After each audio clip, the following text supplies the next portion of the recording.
Hello hello champs, how are you? Welcome back to your nanometer classes. आज का हमारा concept totally different है, यानी इतना डिफरेंट भी नहीं कि आपने पहले ना पढ़ा हो। ये जाहिर सी बात है, क्लास 6, 7, 8 से लेके शुरू हो जाता है और उसका नाम है द वाटर साइकिल। आज हम वाटर साइकिल के बारे में पढ़ेंगे। इसके बारे में आपको मैं बताना चाहता हूँ ईजिली और आसान भाषा में कि ये कुछ स्टेप्स हैं जो कि नेचर ने ऑलरेडी बनाए हुए हैं, जिसमें कि हमने कुछ भी नहीं ऐड करना अपनी तरफ से। ना ही कोई बंदा इसमें कर सकता है, ना ही कोई देश इसमें कुछ ऐड कर सकता है। ये नेचर का अपना एक प्रोसेस है। और इस प्रोसेस में जो पहला पार्ट आता है वो होता है वेपोरेशन। अब वेपोरेशन है क्या कायदे में? Rain, snow, sleet and hail. अगला प्रोसेस क्या आता है? Condensation, water vapours turning into the liquid. जाहिर सी बात है, आपको पता होगा। प्रेसिपिटेशंस, प्रेसिपिटेशन के बाद इनफिल्ट्रेशन, इनफिल्ट्रेशन के साथ क्या होता है? ट्रांसपिरेशन, एंड ट्रांसपिरेशन के साथ क्या होता है? Surface run of. अब ये सारी चीजें आपको एक्सप्लेन की जाएंगी, लेकिन इसके लिए आपको वीडियो पूरी देखनी पड़ेगी। आखिर तक अगर आप ये वीडियो देखेंगे तो एक एक चीज का मतलब मैं आपको आज यहाँ समझाने वाला हूँ। तो चलिए पहले हम वेपर्स को देखते हैं। बेसिकली वाटर वेपर्स होते क्या हैं? वाटर वेपर्स होते हैं जो सरफेस है ना हमारा अर्थ का, जिसके ऊपर बहुत सारा पानी बिखरा पड़ा हुआ है। बेसिकली जब सूरज अंकल पूरी रोशनी दिखाते हैं ना, तो ये क्या करते हैं? अपनी हीट प्रोड्यूस करते हैं, जिससे कि ये वाटर क्या, गैसेस फॉर्म में कन्वर्ट होके आसमान की तरफ जाता है। यानी लिक्विड स्टेट है हमारी, जो गैस में चेंज हो जाती है, और चेंज होने के बाद वो कहाँ जाती है? सीधा आसमान की तरफ। ठीक है, तो देखिए ये जो एरोस ऊपर जा रहे हैं ये इसी चीज को रिकमेंड करते हैं। क्लियर है बेटा?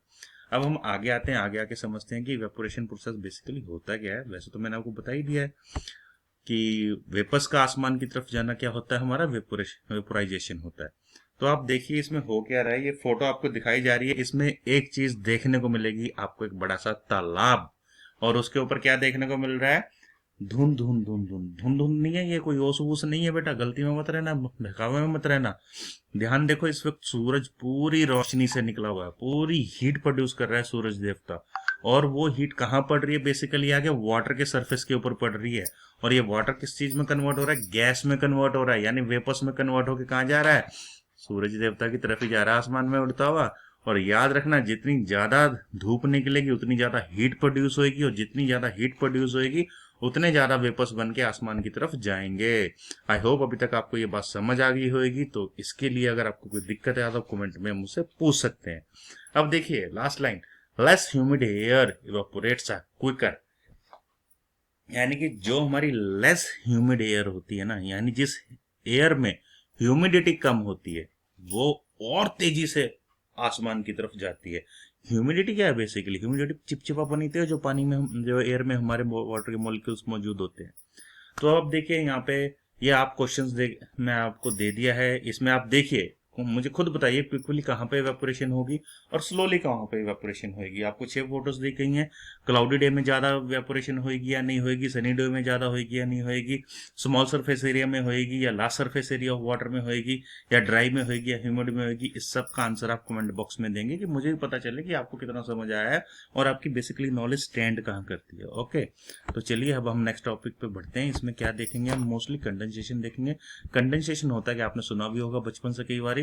बेसिकली अभी तक हमने इवेपोरेशन पढ़ा था, उसमें क्या हुआ था कि वाटर हमारा गैस में कन्वर्ट हुआ था। यहाँ पे बेसिकली उल्टा हो जाता है।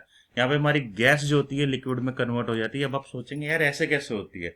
तो एक छोटा सा कॉमन सा एग्जांपल आपको दूंगा। आप समर्स में कोल्ड ड्रिंक तो पीते हो ना, जूस तो पीते हो ना। चलो कोल्ड ड्रिंक गंदी चीज है, जूस तो हेल्दी है ना, उसमें बर्फ डाल के पियोगा, कुछ भी पियो।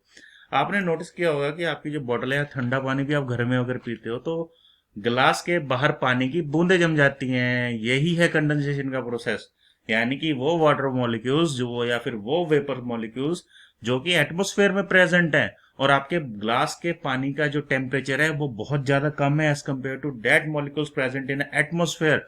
इस वजह से पानी के ऊपर जो पानी का गिलास है उसके परत जम जाती है पानी की बूंदों की। और यही प्रोसेस आपका होता है बच्चों, कंडेंसेशन। अब देखिए नेक्स्ट पार्ट आता है प्रेसिपिटेशन। अभी तक हम 2 पार्ट कर चुके हैं, वेपोराइजेशन एंड कंडेंसेशन। अब आते हैं प्रेसिपिटेशन। भैया यहाँ पे ये बारिश है ना, ये भी एक तरीके की प्रेसिपिटेशन ही है। ठीक है, और ये बरस रही है धवा धवा धवा धवा। जिसमें बरसी है ना, बारिश में नहाते हो, मुझे कमेंट में बताना।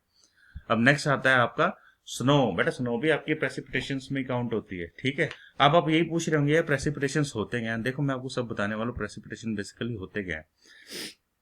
देखिए क्लास 9th में आपने पढ़ा ही होगा भी, जब आप दो केमिकल्स को आपस में मिक्स कर देते हो तो कुछ केमिकल्स का एक एक तरीके का रेजिड्यू मान लीजिए, या फिर एक तरीके का उसका न्यू फॉर्मेशन ऑफ पार्टिकल्स मान लीजिए। ये छोटी छोटी गोलियां होती है जो कि या तो सरफेस ऑफ वाटर ऊपर उसके फ्लोट करती हैं, या फिर उस केमिकल्स के नीचे बेस में जाकर छोटे छोटे से दाने जम जाते हैं। ये वो दाने होते हैं जो अनडिजॉल्वेबल होते हैं उस केमिकल के अंदर। अब आती है स्लिट। स्लिट क्या चीज है बेसिकली? वैसे मैं आपको बताना नहीं चाहता था, पर मैं बताऊंगा ये है क्या। जब भी आपने कभी देखा हो कि बारिश पड़ रही है और बारिश के दौरान जो बर्फ पड़ती है, उस चीज को हम स्लिट कहते हैं, ठीक है। और ये पार्ट है प्रेसिपिटेशन का। डोंट वरी, परेशान मत होना, इसके प्रेसिपिटेशन के बहुत सारे पार्ट्स आएंगे। अब एक आता है हेल। हेल बेसिकली क्या चीज होती है, अब समझने की कोशिश करना कि कभी कभी बारिश पड़ने के बाद बहुत देर तक आपने नोटिस करा होगा एंटायर लाइफ में कि बारिश पड़ने के बाद जो वो गोले से गिरते हैं ना बर्फ के, मोटे मोटे, वो सिर भी फाड़ देते हैं, चदरे तक फाड़ देते हैं, बहुत नुकसान करते हैं, पेड़ पर तक तोड़ देते हैं, उन्हें हम हेल्स कहते हैं, ठीक है। तो ये भी प्रेसिपिटेशन का ही एक पार्ट होता है। तो चलिए हम आगे नेक्स्ट जाके पढ़ते हैं। देखिए सरफेस रन ऑफ, ये बात आप एक जान लीजिए कि जितना ज्यादा सरफेस एरिया होगा उतना ही ज्यादा इवेपोरेशन आपकी बनेगी। ये हमने पढ़ चुके हैं ऑलरेडी। और सरफेस रन ऑफ का मतलब क्या है, जितना ज्यादा आपका एरिया ढलान में होगा यानी माउंटेन एरिया होगा, वहां से पानी उतनी ही अच्छे तरीके से बहता हुआ नीचे को आएगा। और ये एक नेचर ने नियम बना रखा है कि जो पानी इवेपोरेट होकर आसमान की तरफ जाता है वो ऊपर से बहता हुआ पहाड़ों से टकरा के नीचे बारिश की फॉर्म में गिरता हुआ आता है। आई थिंक यहाँ तक आपको सारी बातें क्लियर होंगी। अगर यहाँ तक आपको कोई चीज क्लियर नहीं हुई तो आप मुझे पूछ सकते हैं कमेंट बॉक्स में, आपके आंसर होगा, जवाब बिल्कुल दिया जाएगा आपके क्वेश्चंस का जवाब। अब ये कुछ क्वेश्चंस है, जैसे पूछा गया कि कहाँ पे ज्यादा एरिया में पानी दौड़ेगा, तो जाहिर सी बात है आपका अर्बन एरिया, यहाँ पे पानी अच्छे से दौड़ता ही दौड़ता है, सबको पता है ना। तो ये आपके कुछ बेसिक्स क्वेश्चंस है, इसका आप इजीली अपना आंसर दे दीजिए कमेंट बॉक्स में एक एक करके। आई थिंक आपको कोई दिक्कत नहीं होगी आंसर्स देने में। वैसे आंसर्स नीचे मेंशन हो रखे हैं हर वीडियो के, ठीक है। तो अभी तक अगर किसी बच्चे को कुछ नहीं समझ में आया तो वो मुझसे इजीली पूछ सकता है। अब मैं आपको एक छोटा सा ही एक न्यू कॉन्सेप्ट बताऊंगा कि पोरस क्या चीज होती है। आंसर आप ही बताएंगे, ऑलरेडी मेंशन है। पोरस का मतलब होता है छोटे छोटे छेद। अब जिस लैंड में ज्यादा छेद होंगे वहां पानी अच्छे से दौड़ेगा, या जिस लैंड में कम छेद होंगे या छोटे छेद होंगे वहां पानी अच्छे से दौड़ेगा, ये मुझे आप बताओगे। और ये बात जानना कि जहाँ पे ये आपके ग्रेवल्स पड़े, ग्रेवल्स कहते हैं बजरी, छोटी पथरीली जगह, वहां पानी अच्छे से दौड़ेगा, या फिर ये इधर जो प्लेन जगह है, सैंड है, ठीक है सॉरी, यहाँ पानी अच्छे से दौड़ेगा। तो आपको इसका आंसर मुझे कमेंट बॉक्स में देना है। पढ़ने के बाद भी अगर दे नहीं पाओगे तो भैया मैं तो कुछ नहीं कर सकता, फिर तो आपका भगवान ही मालिक है, या फिर जिसे आप मानते हो। अब पोरोसिटी क्या होती है, देखिए सैंड देखिए, ग्रेवल्स देखिए, ग्रेवल्स में देखिए कितना पानी, कितनी जगह खाली है तो उतना ही पानी इसमें ज्यादा अब्जॉर्ब होगा। सैंड में देखिए कितनी कम जगह खाली है तो इसमें पानी उतना कम अब्जॉर्ब होगा और आगे की तरफ भागेगा। आंसर आपको मिल चुका है, कमेंट बॉक्स में आप देख सकते हैं। एंड अब हम आगे बढ़ते हैं। देखिए सैचुरेशन ऑफ सॉइल आ जाता है। सैचुरेटेड सॉइल क्या होती है, जहाँ पे all the pore spaces is filled with water. देखो सैचुरेटेड का मतलब क्या है, जहाँ पे कि वो पूरा कवर हो गया किससे, पानी के साथ। सारी उसकी खाली जगह जो थी सॉइल की वो पानी ने आके भर ली है। Very little oxygen is available for the micro organism. देखो वहां पे माइक्रो ऑर्गेनिज्म की ग्रोथ बिल्कुल नहीं होगी। क्यों नहीं होगी, जाहिर सी बात है, जितना भी उसमें जगह खाली थी, स्पेस खाली थी, वो सारी की सारी पानी ने भर दी है। वो बेचारे कहाँ ग्रोथ करेंगे, उनका तो टाइट फिश हो गया। अब आप देखिए water will drain by the gravity. अब भैया पानी कैसे ड्रेन होगा, ग्रेविटी, ग्रेविटी पानी को अपनी तरफ खींचेगी, यानी कि वो रिस रिस के कहाँ जाएगा, और इंटरनल सरफेस में चला जाएगा। ऐसे आप देखिए ड्राई, ड्राई में क्या होता है, पानी सूख जाता है, और मिट्टी क्या होती है, मिट्टी बंजर हो जाती है और रेगिस्तान बन जाती है, जैसे आपको राजस्थान में मिलती है। क्लियर है। तो होपफुली आपको ये बातें भी समझ आ गई होंगी। अब हम नेक्स्ट मूव ऑफ करते हैं और इस चीज को और अच्छे से समझेंगे अपने कॉन्सेप्ट से। अब आप देखिए surface run off is most likely to be occur during a torrential downpour और ए जेंटल डाउनपोर। बता सकते हैं कहां पे होगी सबसे ज्यादा?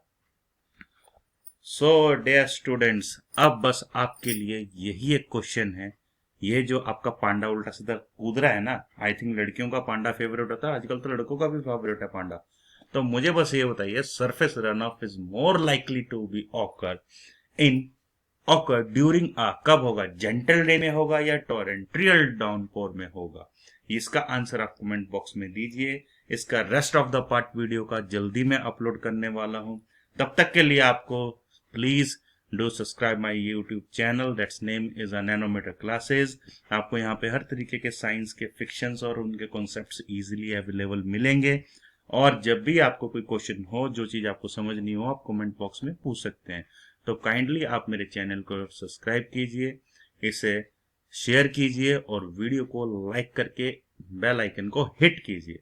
तब तक के लिए बच्चों आप सभी अपना ख्याल रखिए और इस आंसर का क्वेश्चन वीडियो में कमेंट बॉक्स में जरूर दीजिए। Good night everybody, bye bye.